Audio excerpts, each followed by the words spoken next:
guys. Hey. Hello? You guys. What was your game, Adam? It was good. It got hairy at the end. We were staring down a TPK, but they survived and nobody died. It was crazy. I had a couple. I had one at dying 3 and one at dying 2. But they were fighting an Etten. 5 of them fighting an Etten, an elite Etten at that. So it was great. It was a fun little adventure. Great group. How about you guys? How's your con been so far? I think Tyler, you've run something, right? Yeah. I did a little the escape of Captain Morone is what it was. The whole premise behind it was there was like a pirate ship where a captain had rented or basically went to a venture capitalist, got a crab apparatus. I don't know if you guys remember those things, those deep sea submersibles with the crab arms. They're from Avatar. Yeah.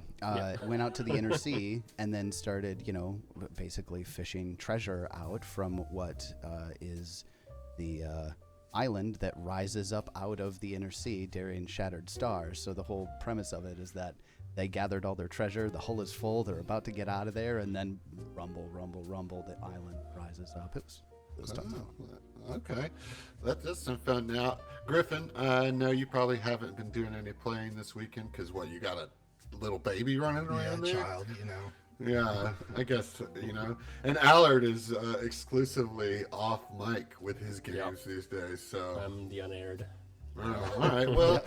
backgrounds guy now. I will say, it's good to see y'all.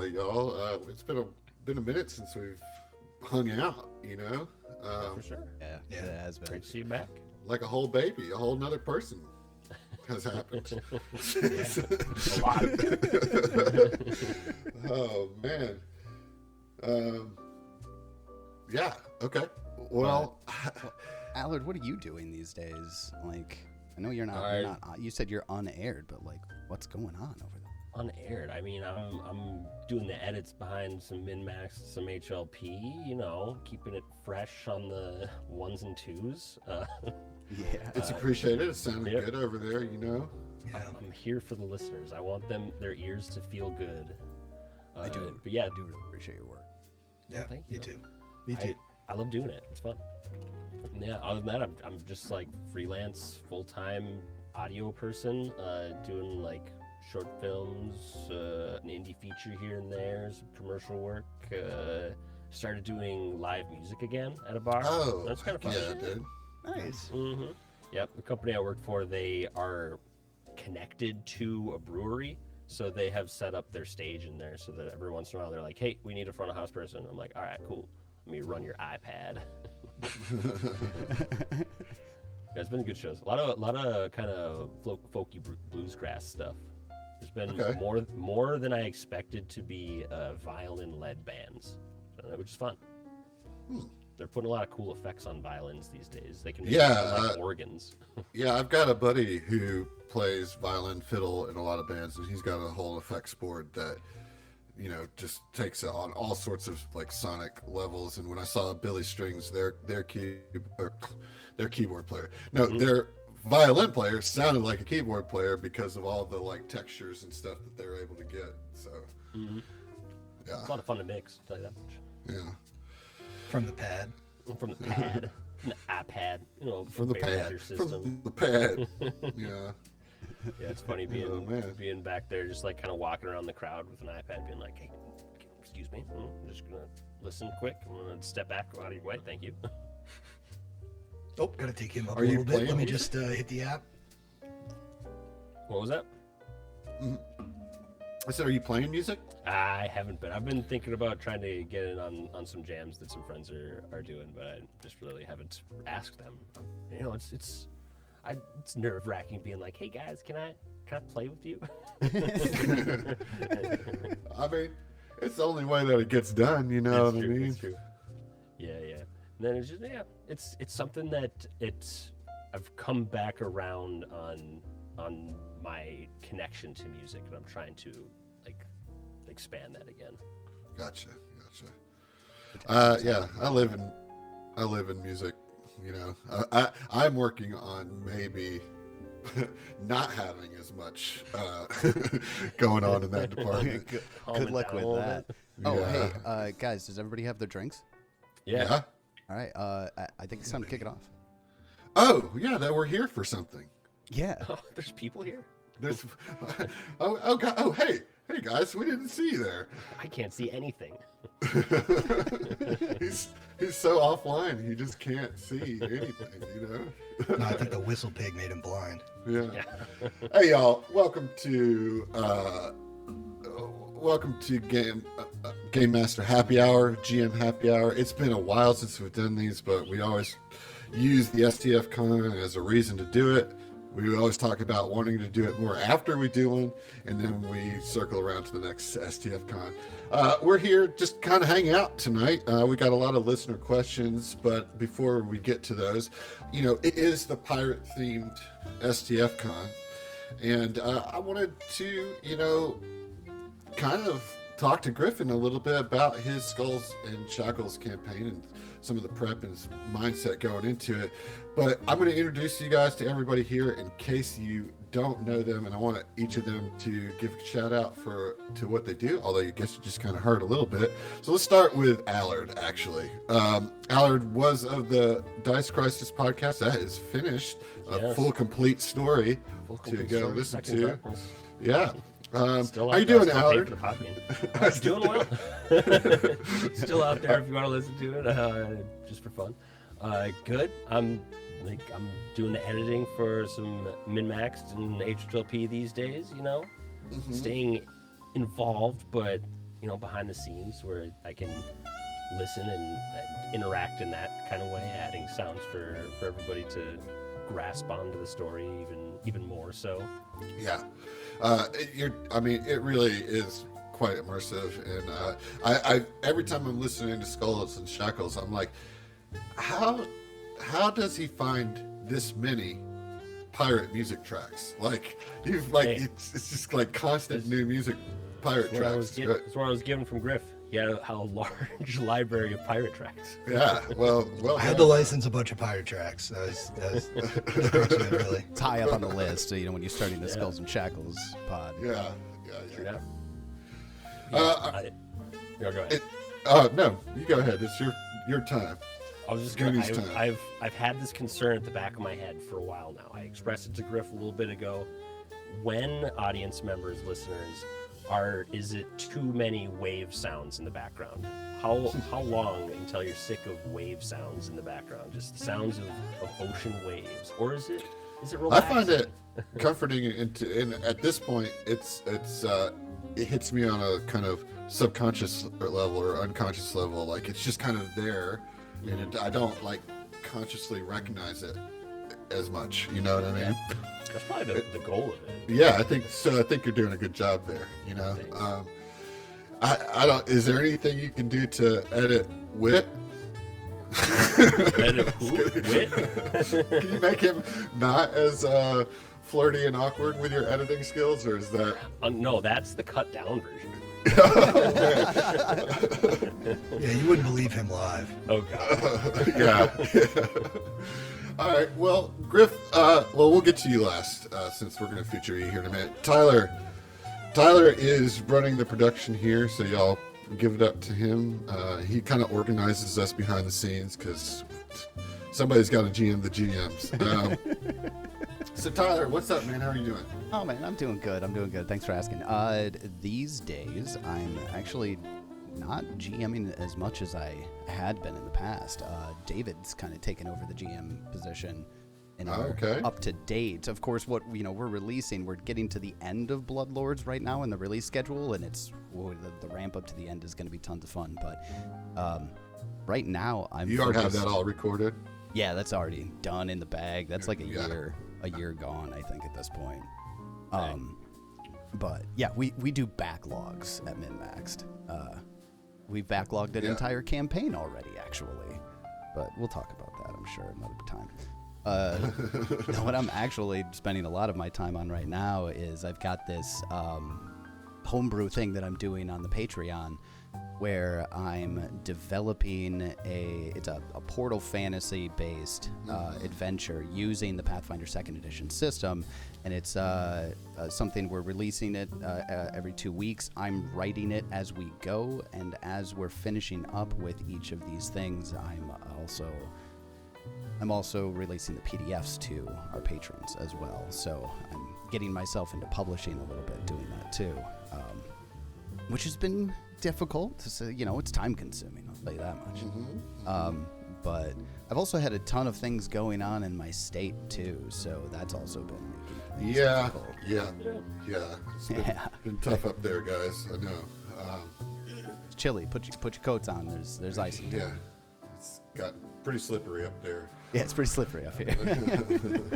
But otherwise, everything's been going great, man. I'm glad to be getting together with you guys again. I always love doing these. I always appreciate it when you do the STF cons, because I'm like, oh yeah, we're going to do Game Master Happy Hour, I hope, this year. Yeah, so yeah. Totally. Well, that leaves us with Griff. How are you? How you been, man? A little tired, but I'm good.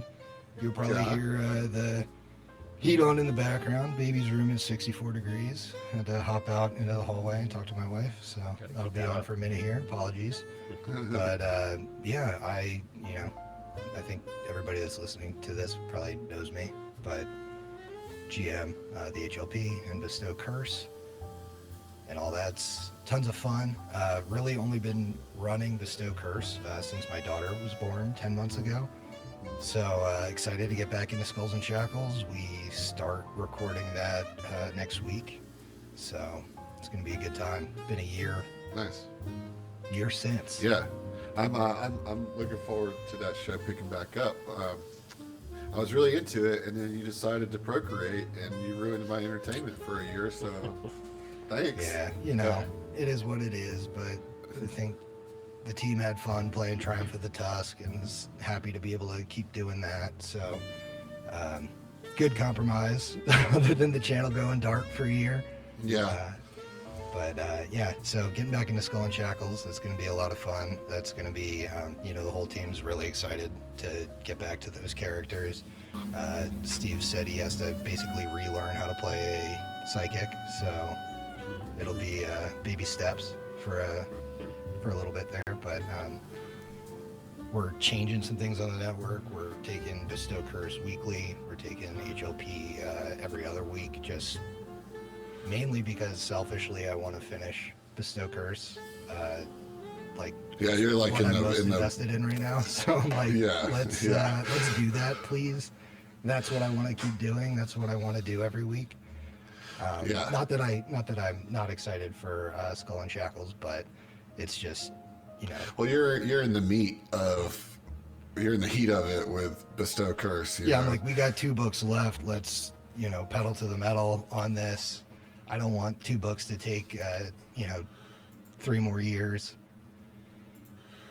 Yeah, totally. All right, well, awesome. I'm Adam. You guys all know me. Collectively, we make the GM Happy Hour.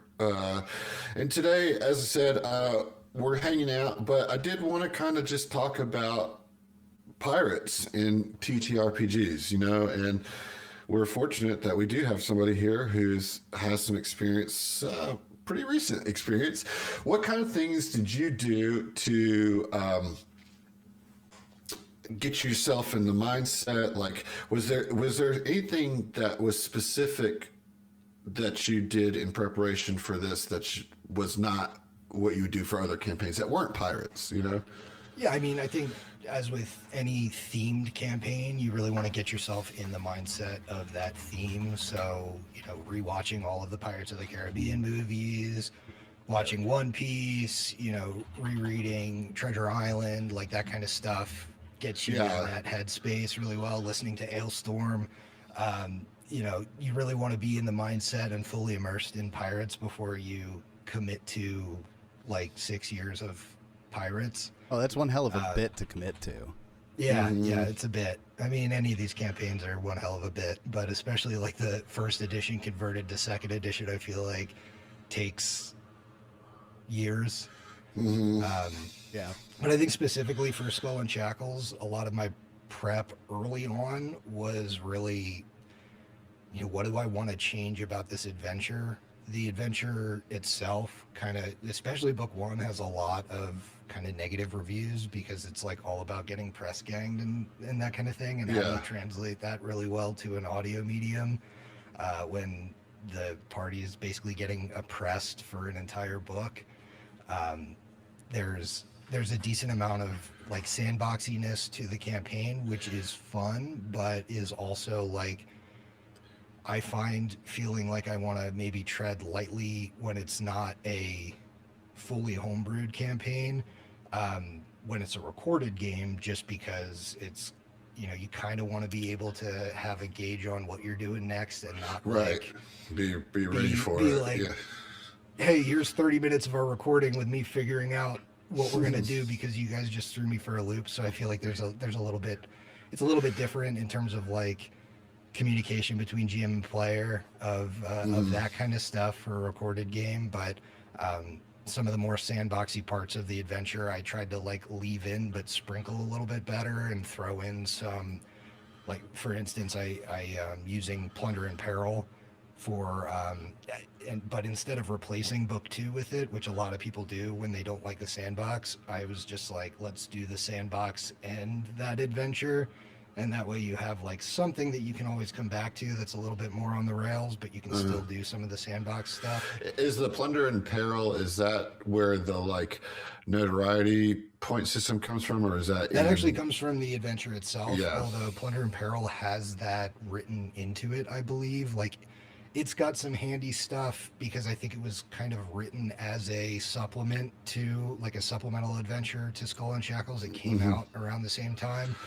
So it's got like, hey, if you want to run this as part of your Skull and Shackles campaign, here's how you, like, here's where you should probably put this in, and here's what things would give you infamy and disrepute like they do in the Skull and Shackles adventure. You can use that or not use it if you're using this as a standalone kind of thing.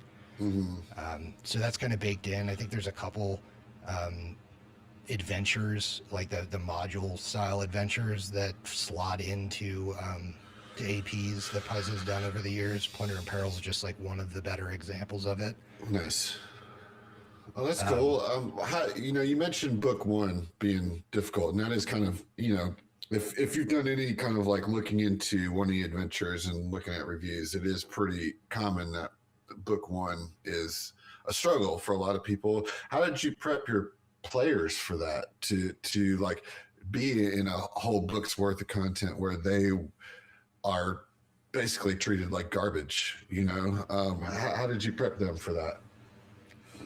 I definitely gave him a heads up, and I gave him also the heads up that like there is a light at the end of the tunnel. The payoff for this is really good, and I think everybody was actually fairly excited to role play in that space, and I think they did a great job as we did that part of the adventure.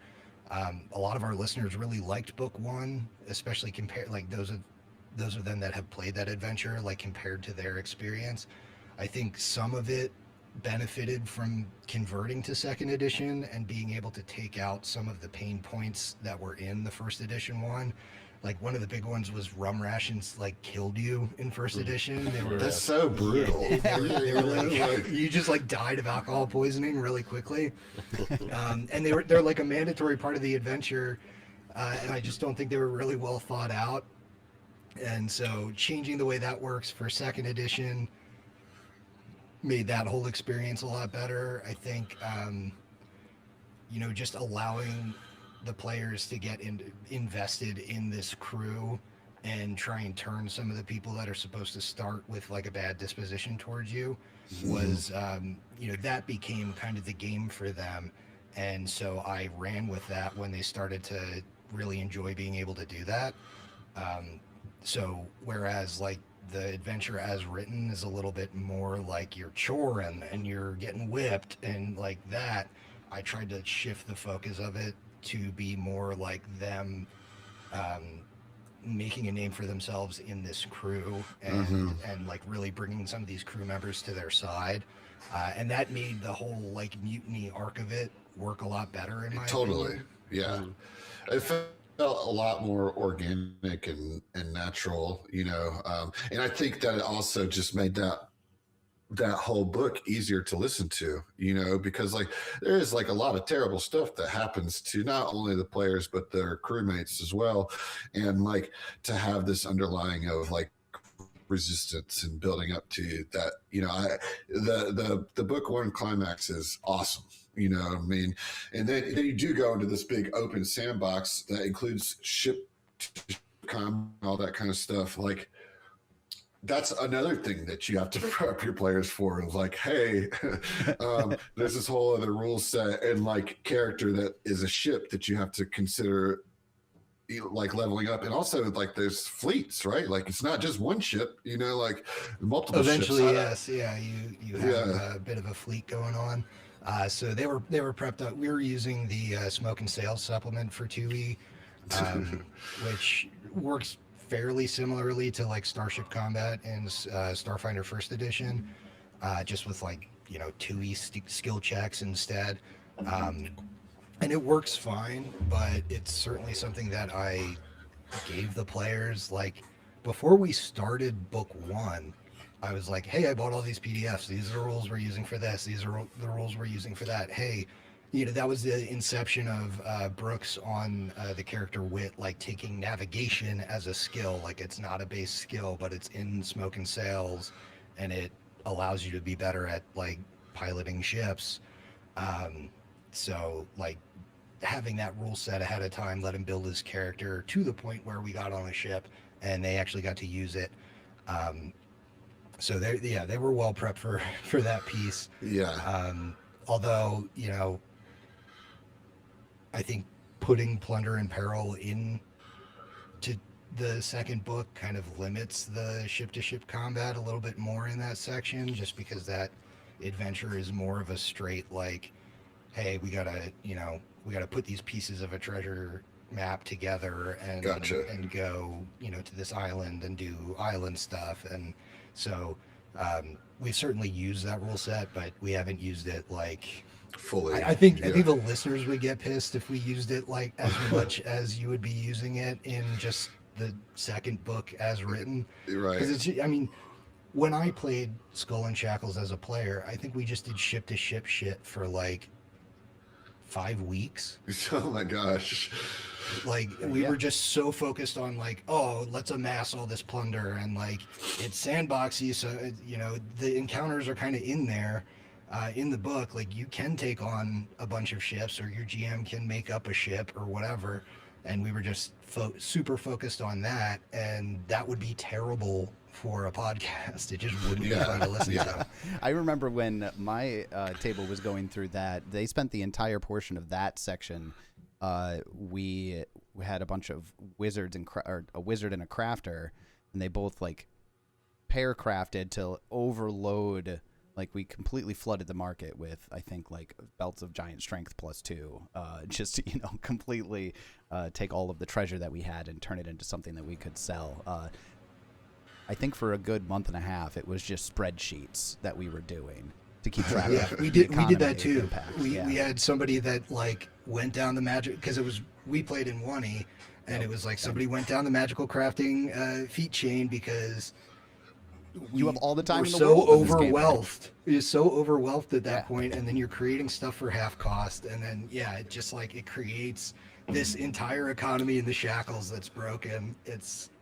And I feel like that's how a lot of first edition Skull and Shackles games devolve. I'd be willing to bet you're right. I'm level 8, but I have a level 14 characters wealth by level, and our ship is level 25. It can blast anything out of the water. The ship is actually the USS Enterprise. It's actually an aircraft carrier. Yeah. We invented planes. Yeah. We had so much money. Allard, have you played in any pirate campaigns?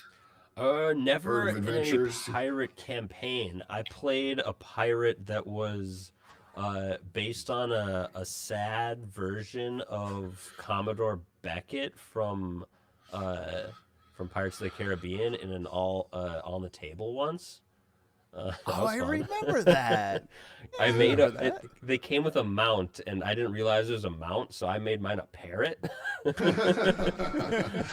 would just regurgitate the saddest things that my character has ever said, like I'll pay you a copper to hug me, things like that. It was great. Yeah, so far in my gaming, my only experiences with pirating are space pirates, right? Because of sci-fi being our main go-to.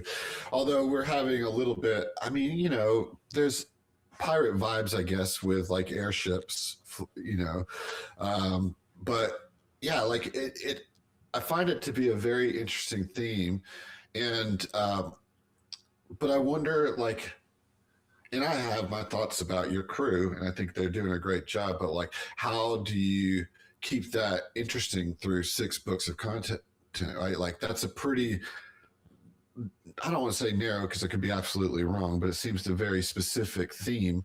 You know, what kind of things do you do to keep to like make it feel full and breathy and all that? Yeah, I mean, 2 words: Golgon. I mean, really, adding to that piece of the shackles is like something I know my character, my players are very interested in. Mm-hmm. And it's just that like kind of world lore that gets them really excited. I think if we were just like playing shackles without any of the like ancient ruins or any of that stuff, it would get stale quickly. Now, like the adventure itself definitely kind of breaks itself up into like a book that's more railroady, a book that's more freeform, a book that's more railroady, a book that's, you know, it's like one and then the other and one and then the other, the entire campaign. So what happens is that like this early in the adventure, like still in book 2, you don't really even know what the adventure is about. Yeah, that's true. And that's kind of by design. I'm gonna guess Yeah, pirates. It's about pirates. It's like, there's like a greater conspiracy at play, which is Sure, is yeah. like a frequent theme of Pirate Adventures. I guess I didn't realize all that treasure hunting arc that you guys were doing, you know, and up until you stopped was add-on material. You know, like A good chunk of it because is- that's like really interesting. You know, Yeah. so like. I love the lore aspect of it. I feel like you guys really had an opportunity to sink deep into some specific area of lore that I really enjoy. Yeah, the like Plitter in Peril does a really good job at taking you on a like, this is the pirate trope we're doing. You're going to find a treasure. Like you know, you're not doing some of the other pirate tropes, and peppering more of the Golgon stuff into the adventure is something that like works really well with Steve's character Atlas, who's like super into Golgon history for Totally, yeah. kind of somewhat nefarious purposes, but like having something like that you can add into a pirate adventure, I think makes it a lot richer. And then you can, you know, whenever that stuff gets a little bit stale or a little bit too like, you know, now I'm homebrewing like the 2 paragraphs that we get on the Golgon Empire into like Yeah, you know, full on this- thing. yeah. When that gets too much, then you can always fall back onto pirate tropes and do your piratey thing for a little bit. So I think there's definitely a balance if you want to stretch pirates for 6 books. You definitely got to have some other either cool lore to be explored or something that is not pirate to do. Yeah, you know, the having a really interesting and in-depth treasure hunt. I mean, that's like it's what you want to be a pirate for, right? Like that's the good stuff, and you use that time, I guess, to like set up like whatever this conspiracy is going to be, right? Is there anything about running pirate adventure that you found exceedingly difficult or frustrating? I definitely think it's difficult. I'll put it this way. like an adventure that themes itself after pirates immediately makes a party drawn to optimizing themselves at the beginning for like aquatic combat, like that kind of stuff. And when a lot of the actual baked in difficulty of encounters is overcoming the aquatic nature of it, you really have to do a lot of rewriting when your whole entire party has kind of like surmounted that from the jump because they know they're playing a pirate adventure. So do you think that was mitigated some with 2E instead of 1E? a little bit, yeah. It's a lot harder in 2E to, you know, from the get-go get water breathing and a swim speed, right? So so a piece of that is made simpler through 2E, but still, I think like aquatic combat in general in either system, 1E or 2E, is kind of jank, and the rules are not great.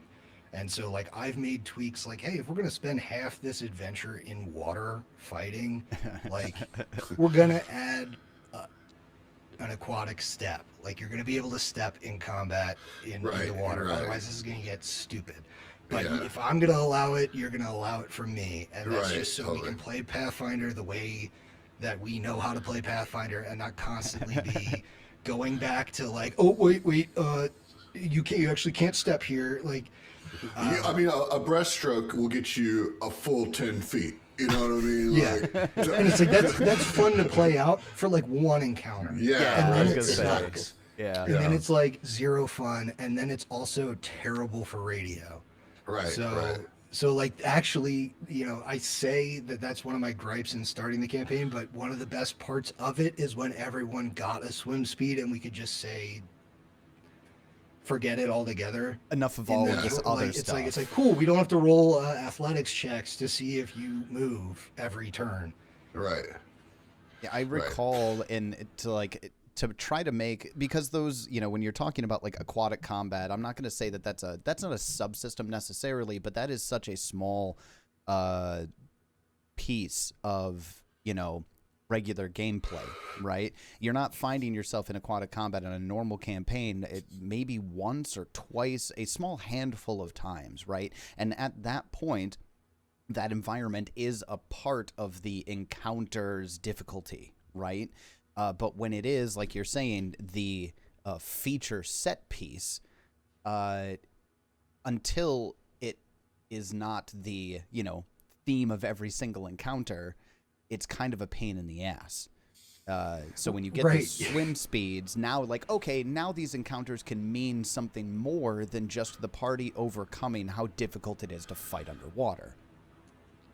And I think for a pirate one-shot, like I would rather the party go in without any of that, like any of the ability to surmount that, just to get the experience of the, you know, the full experience of aquatic combat, the full experience of trying to figure out how you're going to find treasure out of an underwater cave. Like that kind of stuff is more fun when not everybody in the party. But yeah, in a full campaign, it's like you're essentially taking 50% of the combats, and it's probably not that high, but work with me here. 50% of the combats are working on a rule set that's trying to cover like 1% of cases. And so it had the due diligence of like 1% of the brain of the entire rule set. And so like it's not, if all of Pathfinder was half aquatic, like the rule set would have the meat to it that would make it worth playing aquatic combat in a fun way, but that's just not the majority of cases. And so when you have an adventure like this, you really have to just make workarounds or that kind of thing, or have the party be aquatically inclined just so that you can not be hamstringed the entire time.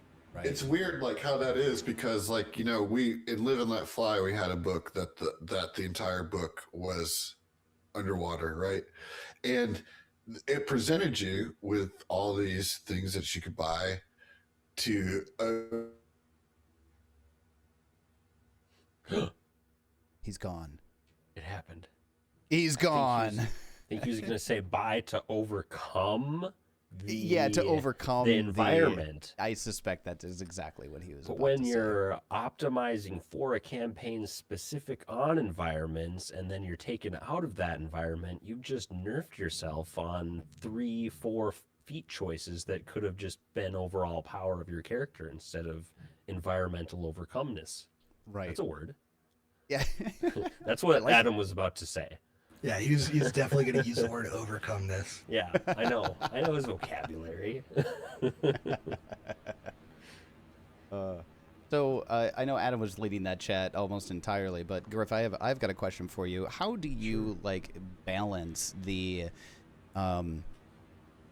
nature of pirates and how pirates can be themed? Like I'm thinking of the varying wide degrees of pirates you can have. You can have like Jake and the Neverland pirates at the Disney Channel, all the way up to some really hard pillaging and all of the nasty stuff that comes with pirating. How are you finding that balance in the party? Is that something that you're trying to push, or they're naturally coming into? Yeah, so this may be a symptom of coming out of Carrying Crown, realistically, which was kind of bleak. Sure. And was, and had everyone playing like evil interlude characters and stuff, like dipping into the evil side of things. Before we started the campaign, obviously I was chatting with everyone individually on what they wanted to bring to the table, and really the most morally dubious characters that were brought up were Atlas and Grady, which are Steve and Chris's characters. And even then, it was like nobody really wanted to delve into the darker sides of piracy. I think, in a recorded medium too, like things in piratical history are bad and likely exactly. not things that like you want your character doing Or in a recorded show, really, or or even finding. off. Yeah. It's like, and so there wasn't really much of a vibe of like we want to be evil pirates, and so that allows me to kind of play up the evil nature of some of their adversaries, but it certainly was a lot easier for me to be like, hey, okay, everyone wants to kind of be generally good. I think we could still play this adventure. I know that like some people listening are probably looking for some of the characters to delve into a little bit of the more neutral or evil acts, and I'm sure they will at some point, especially Atlas. But There's a lot of opportunity. There's opportunity for sure, but I think that it's hard to come from being press ganged and kind of somewhat tortured for 30 episodes and then have your own ship and be like, hey, we're going to do that now. That was a good way of operating. We totally won't get mutinied if we just like, now we're going to treat our crew like shit. And like, now we're going to treat people that we capture like shit. Right. Like, that just wasn't something that anyone was interested in. So well, there would be so much cognitive dissonance in a decision right. like It's that. like, I think the players are generally good people, and like even embodying a character that's evil, there's certain parts of piracy that I think just like modern day you don't want to touch. Right. And I totally agree with that. Yeah, 100%. And so, there was kind of like an agreement outside, like nobody talked to each other, but like kind of an agreement with all the crew when they had talked to me about their characters. It was like, look, I don't really, I'm really interested in like the kind of higher fantasy pirate things, the treasure hunting, the plunder but not like pillaging, the stuff that feels more like buccaneering as opposed the high to pirating. seas, like exactly, freedom like buccaneers, and freedom. adventure of Yes, it. we have a champion in the party, like a liberator at that. Like those kind of things were what they wanted to play, not this kind of bleak, evil pirate adventure where they take advantage of everybody and I think it makes for a more entertaining show. I think I think that's where you kind of, if you go that evil route, you definitely pigeonhole yourself more, in my opinion, into like, hey, these are the bad things we do and we're going to kind of keep doing them. Mm-hmm. And that almost gets boring to me. Yeah. Whereas like it's a lot more satisfying to get your players that are generally good to make a morally questionable decision than it is to like go the other way. Mm. Yeah. Well, and usually when you're talking about somebody playing an evil character being tempted by good, it's not as relatable. Yeah. Just right out of the gate. So I think you're right that when it comes to the narrative that you're trying to construct, it's definitely more effective. There was one last thing that I wanted to ask you about your pirate campaign. Then we'll move on. You brought in a homebrewed rule set regarding hero points. Do you want to talk about that a little bit, and how do you think that's been working out? Sure. Yeah. Oh, geez, it's been a year. What exactly do I do for hero points? So you can trade them in. Yeah, across shows we do kind of different things for hero points, but in Skull and Shackles, what I've done is like you can bank hero points in a way. So across all of our shows, we have hero cards, which are like a better benefit than a hero point is. So the way it works is like you can get 3 hero points. If you have 3, you can trade them in for a hero card. If you have 3 hero cards, you can trade them in for a deific boon from Besmara. The deific boon rules are, all written out, and the Besmara ones work really well with this campaign. So, so you can get like a minor, moderate, or greater boon, depending on like where you're at in the track. So that kind of creates an atmosphere where there's a hero point economy and people are incentivized to hold on to them, which has been fun. Because nobody wants to get behind on the track of like getting their boons. But it also connects the hero points to the narrative. Yeah, You know I think that's like, that's a system you could use for any god. I mean, we're using it for Besmara because it's a pirate adventure. But like, if you have a character that worships a certain god, you could use a system like that to grant them boons from that deity, and it's just kind of like, hey, you've earned these hero points. But generally, you're not allowed to save them. In this system, you can kind of bank them for a greater effect. And it's been fun because, like, so if I get the party close to death at a certain point, like it's really interesting to see the mental gymnastics that happen when somebody's got their like 2 saved up, and they might have to like save themselves from dying and use all their hero points, and it's like, oh my god, that takes me like basically 8 sessions or 8 or 10 sessions back from getting my boon. Like that's crazy talk. Yeah, it definitely puts a different spin on them. I like the idea of using hero points as more of a piece of currency almost that you're using from session to session. I'm doing something very similar in my homebrew game where the hero points are being used to unlock uncommon and rare options during level ups. That's cool. So as opposed to, they get to, I don't have actually a cap on hero points. They go from session to session, but every episode a listener gives a hero point. The listeners vote on who gets the hero point for the session. So they're kind of like racking up these hero points, and when they do, Griffin, like you said, when they get to that point where like, I don't want to use a hero point in this moment because I have this thing I'm planning for my build, and I need certain amount of hero points to make it happen. So that the mental gymnastics that you're talking about, that adds just another dynamic into play. I really like it.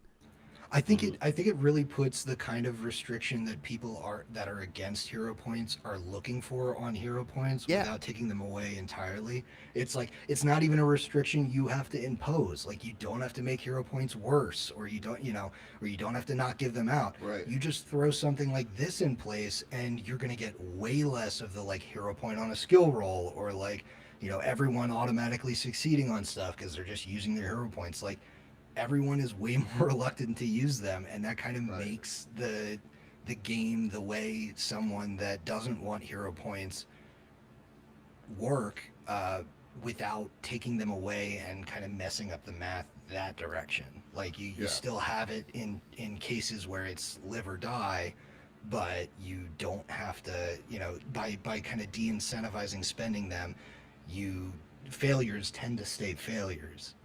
And so that makes the story a little bit more dynamic just from the dice roll. I've seen like a lot of times in 2E, it's like, okay, I've gotten 3 hero points over the course of 8 hours. Like I'm just not failing any of these important roles, and you never get failure on the important roles, and then you're kind of in that story beat of like we never get to learn from failure because we don't fail anymore. Yeah, absolutely. Yeah. I agree. And I've taken that idea of taking hero points and creating hero cards, and multiple hero cards create boons for my just home game at this point. And yeah, nobody uses hero points for rolls very often, but by the 9th session, everybody had a boon. So I'm wondering if there's almost like you have to consider that and almost raise the difficulty a little bit if you actually want people to use their hero point or their hero points. And I think that's a great transition into the next subject of this GM Happy Hour, because we want to talk to Allard a little bit what life has been like off mic in your TTRPG space. Thank you, Griff, for sharing some pirate thoughts with us. Allard, you finished your campaign, and that you did not continue on doing podcasts, but you did continue playing. Am I correct? Of course. And GMing. Yes, I mean I took a break from it for a while, but now I've got like through the film industry, I picked up a few friends who had just played D&D, so I brought them and I was like, let's play some Pathfinder 2nd Edition. And so far they're really liking the mechanical differences between the two systems, and we're able to still create the same sense of story as you can create in any system. Right. But they have the kind of combat flexibility that they hadn't experienced quite the same way. Huh. And like, so I'm running through.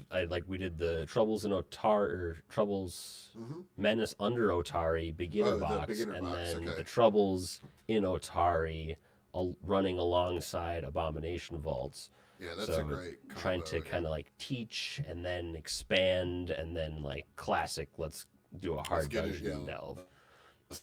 And everyone's been having a good time so far. I've brought in Griff's hero point kind of system there, and yeah, everyone had a boon at episode or session 9. But like I wasn't giving out a lot of hero points in game, but like everyone got one at the start of the session. But like they weren't necessarily afraid to fail. But then when my party expanded from 4 players to 5 players, then it's like, okay, nobody really needs to use their hero points right now because just the encounters we're going through are a little underpowered for this big of a party at their level. Because it's like if they're going deeper into Abomination Vaults, I have to level them up so they can do that, but still have. But then we have the Troubles in Otari stuff, which like caps out at 4th level. So they're 4th level right now. We're going almost finishing the 2nd floor of Abomination Vaults and doing like the last thing they can do before the 3rd act, I guess you could say, of Troubles in Otari. So they're like level 4 on the precipice of being able to do everything maybe a little bit too well with the amount of characters. So it's, right now I'm working on balancing some of the encounters. Like I'm going to change some skeleton warriors to just straight whites at this point because 4 level 3 enemies are enough, like even maybe easy for them to handle, but 4 level -1 or CR -1 creatures they're probably just gonna mop up, and then it's like, why are we doing this encounter? But we've had some fun stuff. One of the characters, the Kitsune Oracle, she was writing her notes as actual pictures, and she has now incorporated that into an in-game comic strip that is detailing the party's adventures. And she's awesome. Gone ahead. Her character name is Kitty, and she has gone and named them the whole party Kitty and the Sniffers. And as that was spreading throughout town, everyone was hearing that their party was called Kitty and the Sniffers, unbeknownst to them or uncollaborated with them. So there was like a fun I don't know, half-hour argument about, we need to rename this. We can't rename this. Everyone already knows us. What do you want us to do? It's like The differences between home game and recorded game for me so far has been like the avenue, the space for that kind of fun silliness. And then that space also brings in I had a half hour, maybe not quite a half hour, maybe like 10, 15 minutes of like, okay, there are 4 conversations happening in front of me, and as a GM, I don't know how to listen to all of them and heed what is going on. So the little bit of difference between like, okay, we all know that listeners are going to hear what we're saying and we need to make sense versus like we just need to make sense to each other. I'm it's still more of a fighting that with fun my and party, kind of play. where everybody's like trying to, constantly have their own conversations about things that are happening, whether it's like a rules lookup over here or an NPC interaction over there. But like, yeah, that is absolutely something.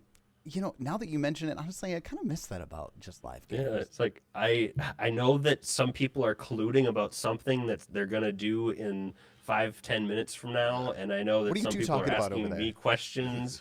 There's like, oh, we're up to an NPC right now. Can we talk to you? And we're like, okay, but there's another conversation I'm trying to listen to, but it's just a different juggling act, Well,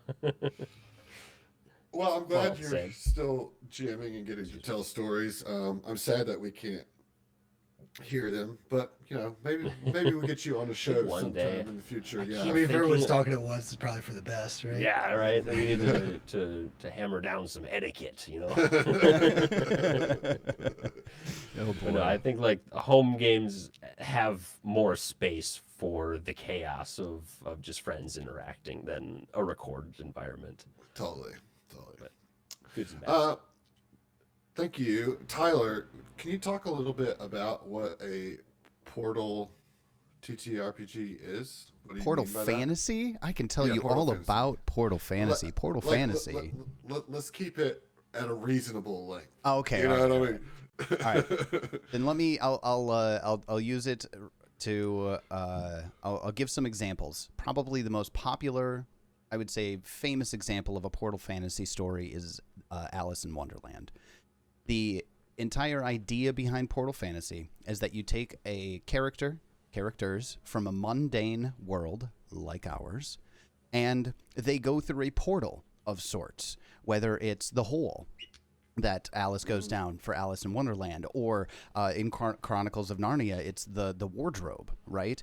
But the portal is what then takes your characters from their mundane world into a magical world. And Portal Fantasy is this thing that's, well, even right now, a subset of Portal Fantasy is very, very popular in anime. It's called Isekai. Okay, or lit RPG too, right? Lit RPG is another common. Right now is also very big. I know Allard. We were just talking about this beforehand. Oh yeah, Dungeon Crawler Carl, let's go. Yeah, DCC is really big right now. That entire lit RPG space is also getting very big. So anyways, so I had this, this idea because I had been reading a lot of lit RPG. I had been, consuming a lot of isekai anime, and I thought to myself, there has to be a way for me to do this in the TTRPG space. After some thinking, I thought, well, okay, the actual act of sitting down and playing a tabletop RPG is in itself a Portal Fantasy. So I decided to riff on that meta narrative. So what I had my characters do is I had them make themselves in Pathfinder First Edition as 0-level commoners. And then I teleported them into the Looming Tower, which is the name of the show. It's the extra dimensional space that they are teleported into.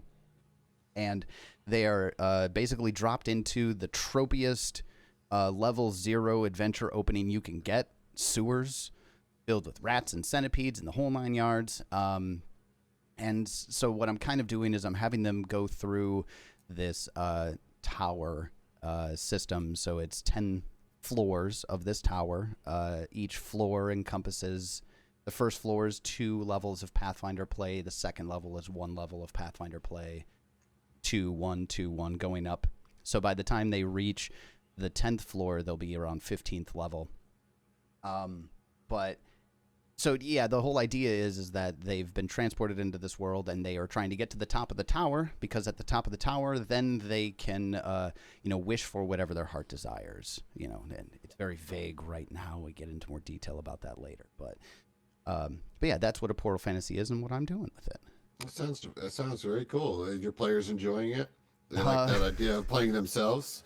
Well, it's been very interesting, actually, they're playing themselves, because it ranges from Ted, who is one of my players, who's very also into lit RPG. So he himself is like, okay, if I were in this book, well, how would I do this, right? Mm-hmm. And he's really digging into it. Whereas Spencer, one of the other guys who is playing, who's like, I'm playing myself. I hate it here. This place sucks. Everything is awful. I want to go. I want right? to leave. I want to go home. Why are we here, right? So we've had this really interesting dichotomy of people role-playing themselves in the game for listeners has been just a really interesting thing to explore. That's cool. And I believe this is your Patreon show, right? It is, yeah. Now, it is a Patreon show, but it is free. It's not behind a paywall at all. Cool. So anybody can go listen to it.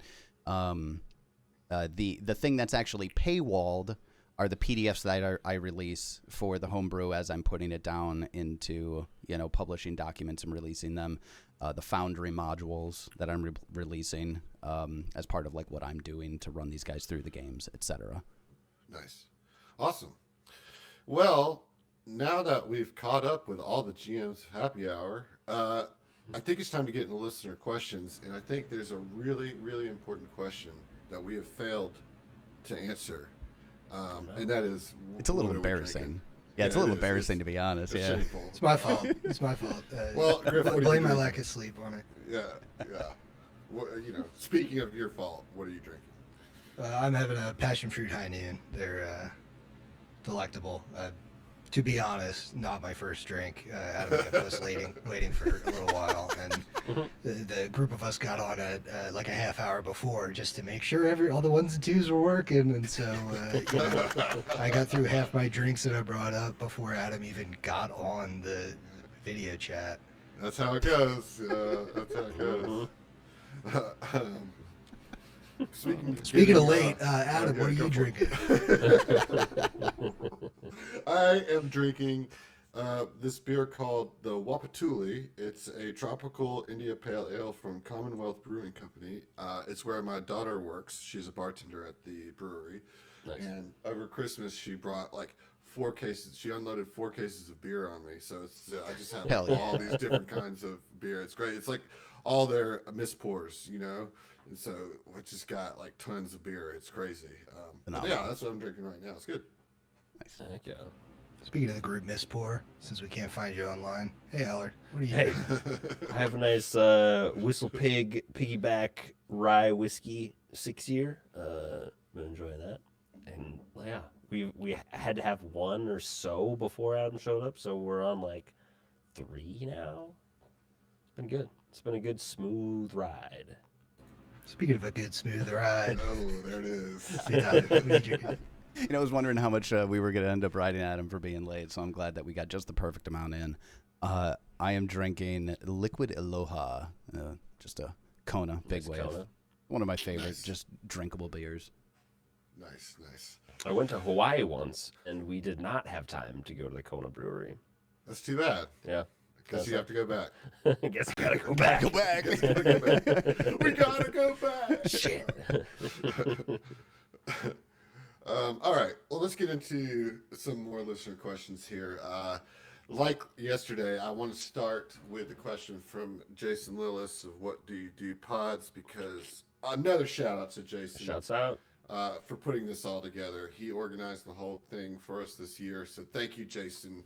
Thank you so much for just being a kind and awesome person. You can tell you're in production now, Allard. Why? Snaps. Behind the scenes, you can't clap. You just snap. It's more texture.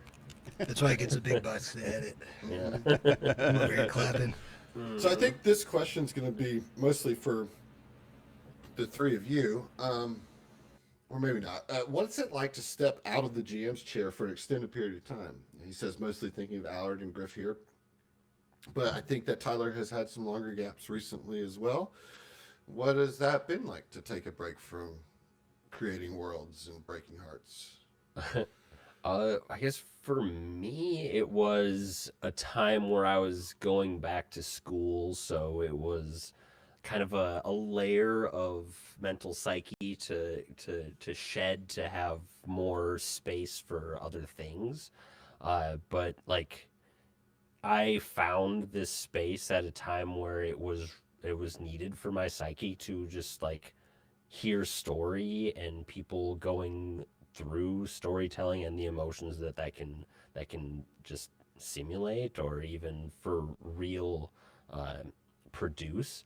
And like after a while it's like, okay, I miss being able to interact with people on this type of level. It's not necessarily an elevated level from just normal human interaction, but I believe that storytelling is like a piece of human psychology that has gone into us from as long as we have recorded human history. There's been like storytelling alongside of it to guide and to explain and to express. And yeah, I it was a time where I was like, hey, I want to publish this to make it something more real than it is. But I think that even at a home level, it's still rewarding on the same Mm-hmm. bases. And yeah, it's fun to get back into just, I don't know. It's still a group activity that I think is one of the more fun ones. Yeah, that's fair. Yeah. What about you, Tyler? You said you have stepped away from GMing a little bit, obviously outside of the tower that you're doing, but like in your, did I hear you right that your main show is you're now a player? Yeah, you're right. So David's taken over the game mastering duties on the main show, and we've actually banked an entire recording of Season of Ghosts. So we've got Season of Ghosts that's coming after Bloodlords, which will be fun, and then we're playing Spore War right now. But yeah, I've gone from running 2 games a week to running 1 game every 2 weeks, and it is a drastic difference. I would say my favorite part about it, just because most of these games are still recorded, is that we are I should say that I am able to flex in the player space, which is a rules space that I haven't been able to really flex in when it comes to Pathfinder at all. Um, so it's been really nice. I'll just put it that way, especially from somebody who's been GMing pretty consistently for, oh God, I think for these, it's been 15 years now that I have been running at least 1 game a week up until I started doing the one every other week, which for me is a huge step back. Totally. Do you think recording the games is what allowed you to get that player experience? Like, have you been a player a ton in those years leading up to Not really, recording? man, not Like, do you really. think it's like because it has become bigger than just you guys in a room by yourselves, it has inspired the rest of your group to kind of step up and do that? That's interesting. It's an interesting question. I think maybe to an extent, yes. And because so David's the one that's running these other 2 games, and for him, he wanted to be the sound guy that recorded our games because he liked recording our games.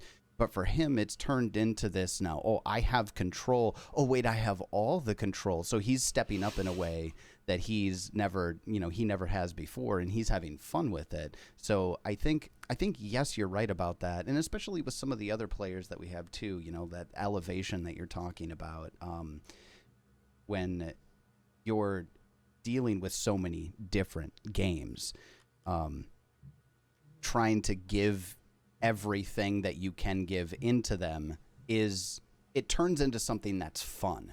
Like at the beginning, it's scary, right? Especially when you're starting recording at the beginning. But after you've been doing it for a few years, being able to express yourself in different ways becomes just fun. Mm-hmm. I to kind of piggyback off that question, Griff, I think that Heath stepping up to GM is a direct result of us having a recorded network. That is what motivated him, inspired, because he wanted to. I'm going to say this, I don't mean it sparingly, but he like wanted to show off, right? Like he wanted to like you said, kind of be the one in control and say, hey, I can make a show too, you know. And I'm excited about that because that means that it's a show that I don't have to GM and that I get to play in. And yeah, I totally think that whether it's coming from a place of wanting to perform for people, or because we did a show and we've gone through all that stress of like learning how to play for a show, there's more confidence there to GM, you know. It might be a combination of both, but it's certainly something that I think impacts a group differently, you know. I agree. Yeah, it was definitely like a direct result for us. It's like, hey guys, capacity is what it is. If we want to do another show, like, can't run it. That was like literally, you know, what I said. Yeah, I mean, like that's real. I mean, you know, these like networks that started as one show that, you know, all of us have kind of like grown into multiple productions.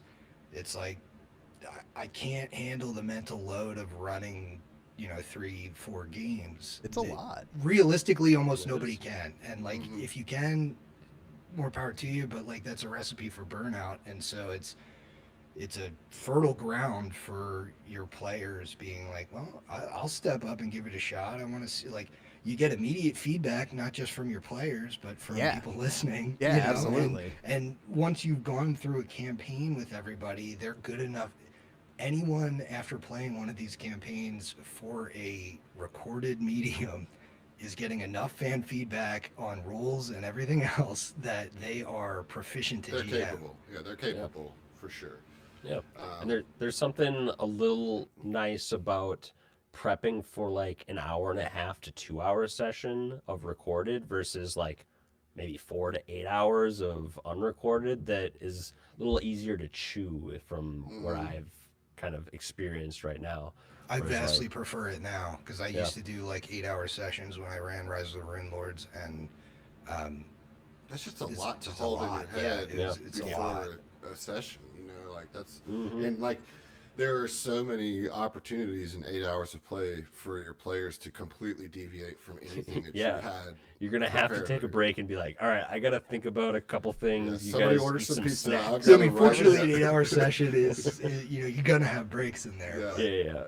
You're gonna like it's more for the experience of hanging out with everybody than for like precisely displaying a narrative. But like at that point, like it is a lot less to prep when you have an hour to even 3 hour session versus like, hey guys, we're gonna come in this weekend and we're gonna play all day. Did you want to speak a little bit, Griff, about about time away? I mean, I certainly miss playing as frequently as I did and running games as frequently as I did. But to be quite honest, like the stage of life that I'm in right now really doesn't make me desire an escape to fantasy. Like I'm probably living like some of the most important years of my life right now. And and so I realistically don't think about it a lot. I mean, I miss it. I definitely do. But we're all kind of taking breaks for different reasons. And when the reason is like, you know, I'm taking care of a baby full time. Like, I just, I don't want to miss a moment of that. And so it really has made me feel a lot more precious with my time. Not to say that it has made me not want to play, but it's just priorities. It's definitely like changed all of my priorities forever, and and made me appreciate the time that I get back, and made me rethink, like, you know, I'm very happy to have, with the changes of our network, like just step away entirely from a show, because, you know, understanding your own capacity is important in doing these things. And so, like, to be able to just be like, hey guys, we want to do something in this space. Can I rely on all of you to, pick up the slack? Because I just don't think I can, do a third thing at this point. Has been kind of freeing in a sense. Like it's kind of nice to be like, hey, if I leave one of the projects, like the rest of my group has such passion for it that like something is going to live in that spot. But all that to say, like, I'm really thrilled to be getting back to Skull and Shackles. Like, I've never been more invested in Bestow Curse than I am where it's at right now. So, like, I definitely still have the drive. I just don't have the drive to, like, be doing 3 games a week anymore. And I think that's okay. Just a lot. Like, It's definitely okay. It's definitely okay. Because, I think burnout is a lot more on the edges when you're doing a podcast too, because there's all the production work that goes into it. And Allard saves us from burnout each and every week. So. Nice. Absolutely, man. We appreciate Allard, it. hats off to Allard. Doing the hero's work. I'm here to help. Let's move to the next I want to question. make your messages heard. All right, this one is from Shan. What's a moment at your tables over the last few years of GMing that really stuck with you? Were there any moments, big or small, that really made you feel blessed to be the GM for your players? Well, this is a ringing indictment of all of our players. Which one of them put this in the chat? It's just Damn it, Shan. It's hard to like think about it like that in individual moments, because so much of it is like a series of moments that lead up to like this expression of all the things that came before it. You know what I mean? So like I remember things in arcs rather than in individual episodes or moments, really. But I will say, just because Griff is here, that running Redshift Rally, that was really memorable. That was the first time I got put up against a wall and didn't know what to do. You know what I mean? Like, and having that moment and having the players that I did and being able to say, hey, look, here's like, you guys have it figured out, but if we go forward with you guys having it figured out, there is no more adventure, and that was such a turning point for me in so many ways. I mean, as a GM, for one, to like realizing I can let go of like whatever the book is presenting, and just having that confidence to like, hey, we'll figure this out. And 2, because that group of players really like understood and worked with me to turn that into like what could have been kind of a disaster of a show ended up turning around to be a really, really satisfying arc, that I think we all grew from as players. I remember that moment. That's my answer. Yeah, it was. I remember tough, that moment man. when I was watching. Yeah, that was fun. That was a tough moment, but it like turned the whole campaign around, and it became really great and a lot of fun, So that's my answer. I'm gonna pass it to you, Griff, because I talked about you. So. All right, I'll take it. I think one of the moments that really, this has happened a couple of times, but one of the moments where I kind of hands off and see the results of all of the emotion that goes into these characters is like the couple of times where we've had like a funeral for a character, or lost somebody, or sent somebody off, where I really don't have to do a lot, and I know that episode's going to be one of the best ones we've released, because I know how much my players care about their characters. Like, those are the few episodes that I like remember the episode numbers of. Like, we've been doing this a long time and released a lot of episodes, and like, I couldn't tell you when plenty of important things in the campaigns happened, but like, I could tell you what episode to tune into for the funerals. Yeah. And I think, if you have players with that kind of investment, your funerals are always going to be that way. Yeah, absolutely. I mean, I think it goes without saying that the end of APA is something I'll never forget, and anybody that played that is also cherishes that memory. I mean, we completed a 1 to 20 campaign, and the way that ended, just like, just there were so many meta crossovers of like, of reaching the end that it really that was obvious. That's just kind of the obvious answer, but it's also an important one that I can't underestimate either. You know. I think one of the things for me, and I think I'm not going to say that your guys' answers were easy answers necessarily, because the party deaths that happen, reaching the end of a campaign, those are all very big, accumulations of, like Adam, you said, small moments that happen, and it all builds up and leads into something. I have a few of those that I could give, but I'll offer a different take.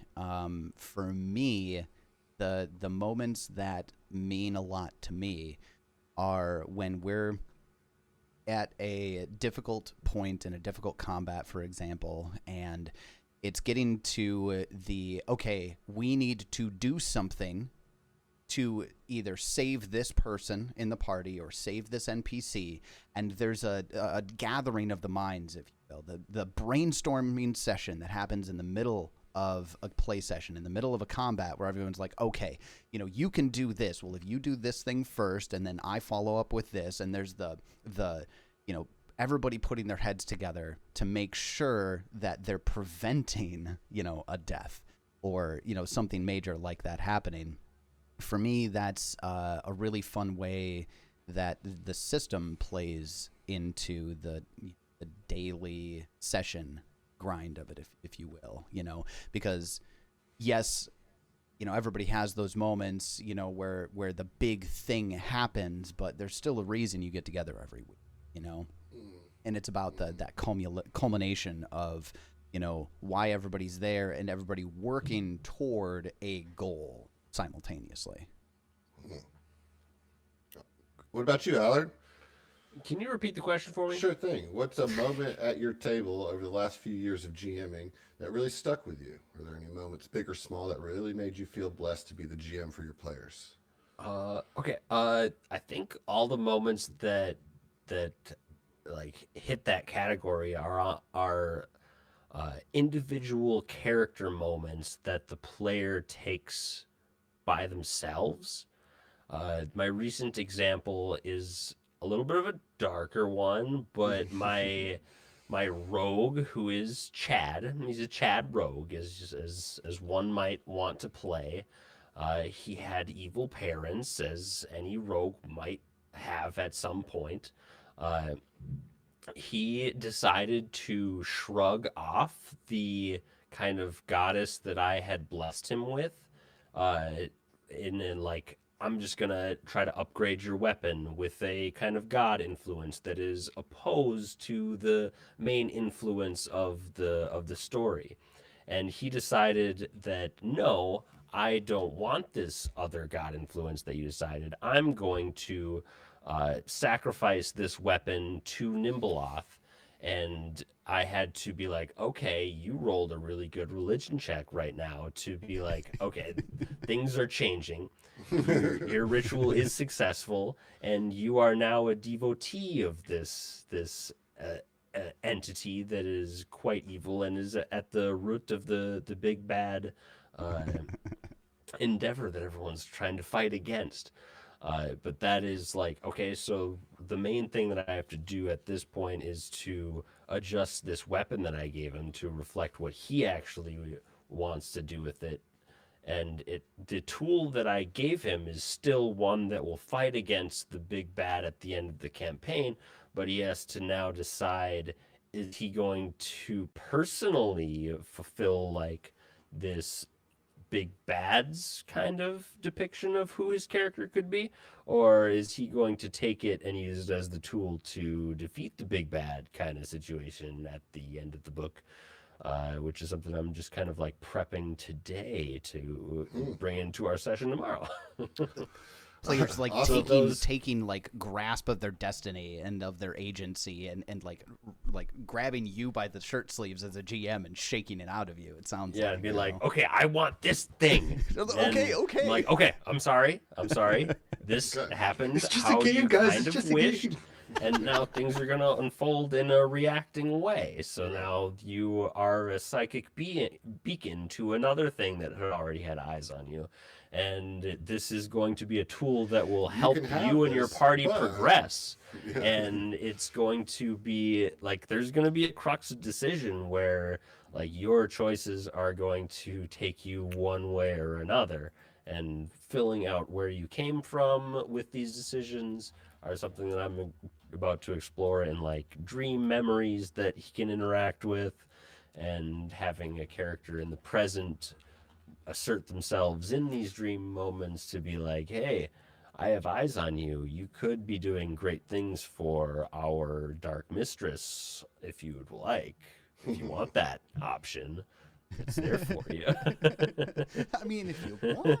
Yeah. If you really want. And then that might have an ending that you wanted or didn't want. Who knows? Because now if you put yourselves at the control of some other entity to yourself, then you have to adjust to their control over that aspect of it a little bit. You can fight a little bit. You can take some losses. You can take some wins, and it's going to take each character in a different like personal direction that hopefully as a GM you're able to then like kind of curve back into the main story of what everything's going on. All right. Next question. Great answers, everybody. We got kind of a 2-for-1 here from Jury is Out. Not allowed. Okay. One Not at a question. time, please. Throw it out. So this isn't a question. So it's a question and a statement Okay, that's fine. or an instruction. It's, Debate as why you should be elected the Dwarf Daddy. You each have 1 minute. Dwarf Daddy? Yeah. I've never played a dwarf in a campaign. Never I don't know if I played a can. dwarf I don't know if I can do this. 150 pounds on any of, or 50 pounds on each of you. So, mic dropped. You know, I'm Daddy. gonna give this one to Griff before we even start. And dude, I just no like debate. you know, if it's a size and stature thing, then you know I'm only Of course. 5'8" and I'm bigger than the rest of you, so I I should think- be I think- dwarf. Yeah. I If think it's we all affinity for dirt, agree. I don't know. I think then that's up to Well, I you. love dirt. Like That's Allard, you know, that's a longer debate. You know, if we're I talking can talk our about love the for dirt, characteristics of igneous rocks for hours. I love rocks. We only have a minute. I mean, I could play Yeah. devil's advocate either way. Like Tyler's got the longest beard, so technically that's That's something in that's dwarf like culture. dick measuring in dwarf society. It's true. Right. It's true. God, damn. We'll have to leave this one up to the listeners then. But yeah, I'll say that I'm probably gonna go with whatever one of these other dwarves are gonna suggest as far as where our clan needs to be. Allard, are you in the basement right now? I'm in the basement. So you're the only one that's underground. Oh, you're right. Well, it's half. Yeah. It's half underground. That's It's a further half than That's I still am. further than I am. Well, I guess that's another point in my favor. But I think it's I'm definitely the least Dwarf Daddy, even though we read Dwarf Daddy facts often on our show from Often? J Laptop. So I mean I have experience. There's that. You know, but I'm also the Experience least is dwarfy of this group, for sure. All right, we're gonna give it to Griff. We're gonna give that one to Griff. Here's Porter's another like, no question. dwarf would say I'm only half underground. Right. Yeah. Like, you're right out after you said that. All right, this is the other half of Jury's questions. Which DM is most capable of rules lawyering their way out of something as a player? It's tough because that's a tough one. I'm I'll- probably I'll- gonna give it to Tyler just for sheer experience. I'm gonna put my name in there for sheer unexperience of my players. All right, so I you know, that's fair. I would say me, except that my GM will not let me rules lawyer out of anything, even though I'm really good at rules lawyering and I'm often 100% correct. I get denied every time. Well, and so you know, that- I mean, and while I appreciate the recommendation, Griff, I'll be honest with you. I don't really have to rules lawyer my way out of anything. I play with Swanee. He rules lawyers everybody's way out of everything for us. So Literally everybody. Oh man. Yeah, you got I was rules gonna say, lawyer Alan- by proxy. Yeah, Alan gets to listen to it all the time. It's basically Swanee popping in, going, "No, this is the answer, guys. It really is." Yeah. Although there's been a couple recently that have taken the whole party to kind of be like, no, this is what it's trying to say. yeah. We have had actually more of those in the tower than we have in any other campaign, where we're looking at the intention behind. We had a 30-minute conversation behind biting words, the spell, right? And whether or not that somebody could target a party member with biting words to keep it sustained before something happened. But I could go into it. It was. The fact that you had that 30-minute conversation already makes you a better rules lawyer than me. It would just be like, all right, saw a Reddit post, saw the actual rule. I'm done talking. What do you guys want to do? Let's vote. I don't care. Oh man. all right, thanks, jury. I think my vote, I think, because I've experienced it, is Griff. He has rules lawyered me into changing my mind during hideous tomfoolery. So by just sheer actual Just exposure to it. Yeah, like There you go. that. Yeah, He's got the that's gonna be one experience. too. Yeah. That's good. All right, let's move on. Newt has a question for us. Now that your campaigns, all of us have completed a major campaign on our shows. And so Newt says, now that those campaigns have reached their ends and you found yourself with these new shows and responsibilities, what do you see next for you for the community spaces you've helped foster? That's a question. I mean, okay. So all of us have started new shows already, right? And well, not all of us. Allard chose not Editing to. new shows. But he's part of editing new shows. He's involved. He's there. So the new shows are always, at least I'll speak for me. I won't speak for you guys. But for me, doing a new show after APA was like kind of like an exercise in my brain to like not try to redo APA or to even like compare this to APA, and like let it be its own thing. And, there was some struggles early on with myself in that, but I think I also chose an adventure that was so very different than APA, just in its structure, that helped kind of facilitate that. And then as far as community, I mean, at this point, I think the communities are like self-sustaining and like you guys are the ones that are keeping that together. I mean, we're here, I talk to the community all the time and we're doing this whole event for our community, but like there's a community because you guys are there, you know what I mean? And I have definitely pulled back on my personal attempts to recruit people into the community and just allowing folks to come in organically because the community is already there. I'm not feeling like we have to create one, so that's where I'm at. I think one of the great things about even just having like this GM happy hour and in general just the vibe of all of the communities that we have created is that we have always left the door open for other communities and other content creators and that kind of thing, which I think allows a community to exist even beyond any individual show.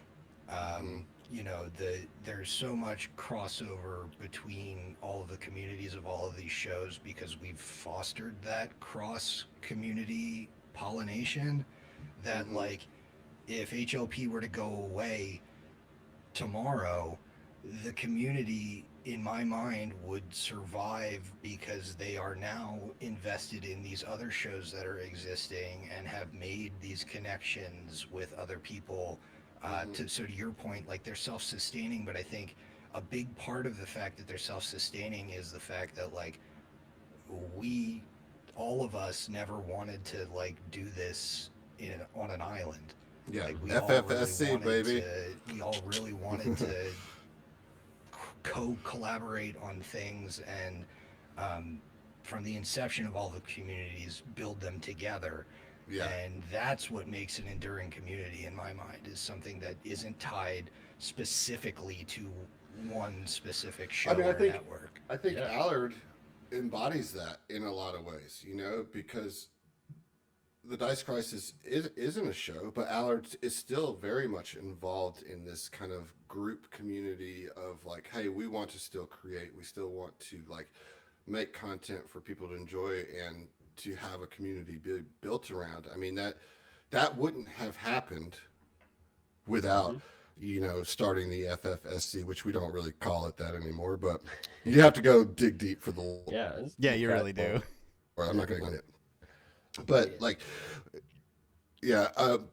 I think the four of us doing this and like Griff said, cross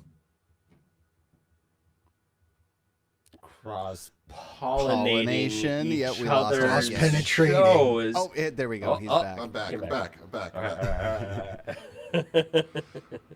You were going to say cross penetrating. I was getting too excited, and I just had to step away for a second. That was too much. All right, we are running close. Go ahead, Allard.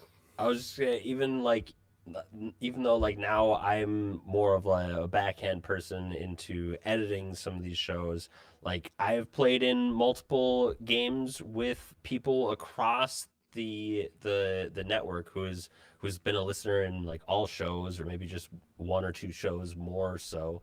But like I've played in just games where we make friends with people that have been in this cross-pollination kind of scheme that has grown me as a person, and I've met new friends, and we don't talk that often, but whenever we meet up again, it's like meeting a friend that we haven't talked to in a while. So it's a great community experience to still be a part of this and still be contributing in some way.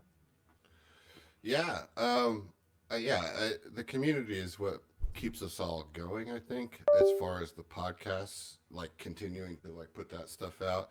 Have we lost Tyler, or are we talking No, I'm still Tyler, here. You lost my video. I'm still here. Well, it's all good because we're right here up at the edge of 9 o'clock, and I know some people have some games to get to. So there are two more questions, but we'll answer those in the Discord channel because I think that both of them will probably be extended. And I think this is a good question to end this on for this particular event. You know, that STF Con is really just an expression of what we're talking about here, this community of a bunch of people being involved in making it happen. It has STF in the name, but it's honestly has always been something that involved many groups and many networks and many people, and the community is everything, especially now in today's times, and I'm thankful for each and every one of you. And Tyler, I miss you. I miss your face already. Aww. I know. I'll be back. I swear. He's gone. I'm gone. But not forgotten. Gone but not forgotten.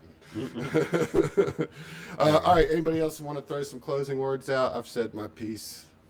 I will say before my video goes out totally again here, to kind of answer the question a little bit for myself, like closing out these things in the community, like you've mentioned that, yeah, it's kind of self-sustaining to an extent. But that part of that is because of all of that, cross-pollination that we were talking about a little bit earlier. But a lot of it has to do with the fact that these people who are listening love these games, right? But they also love these stories that are being told.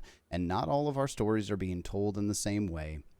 And I think that the variation that is clear throughout the entire community, and not just between the, our shows, but just the entire Paizoverse community as a whole, I think we've kind of taken the opportunity that the pandemic presented us in all reality, and we've all come together over it, and it's really, really nice.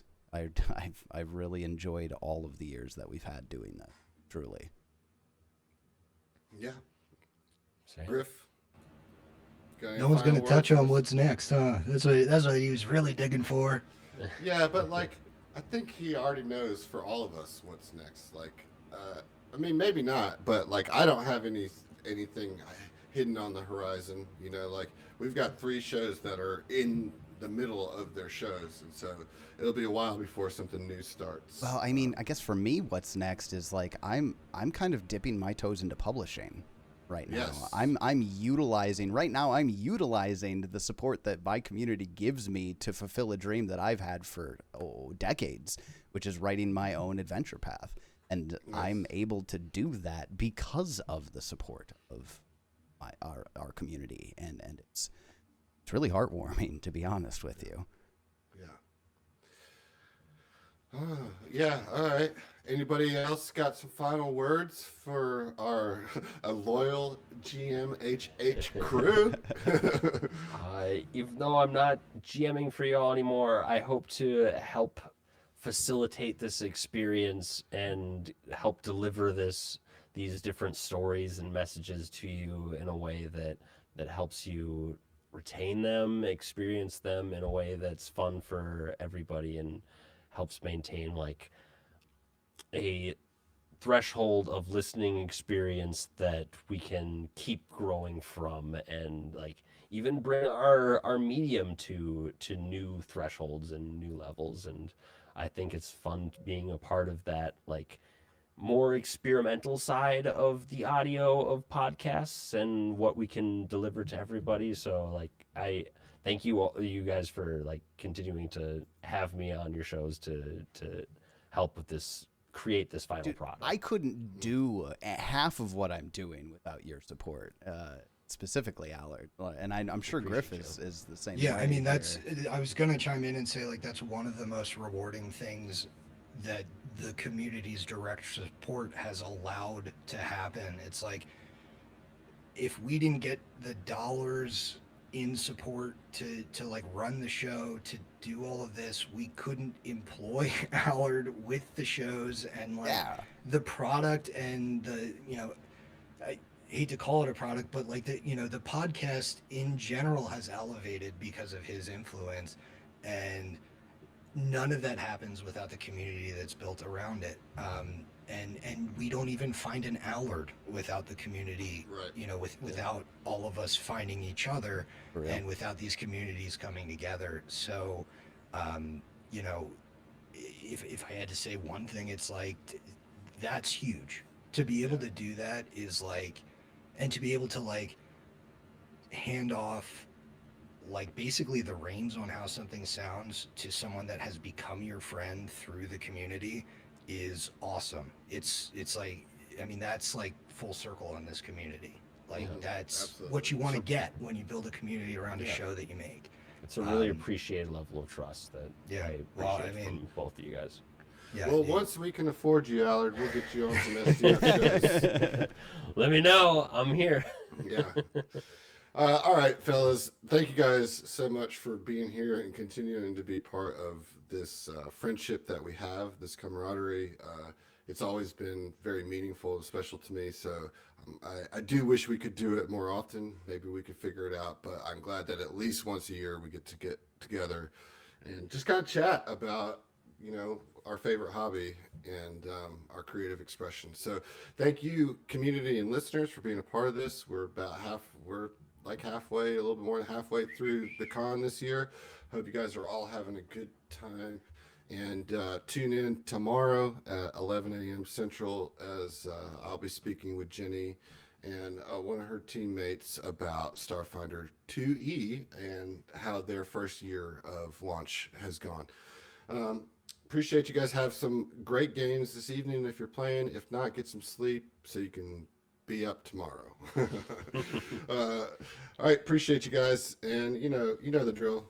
Finish your drinks and We'll see. We'll See ya. Oh, got it all that time. Yeah. All right, gentlemen, we are out.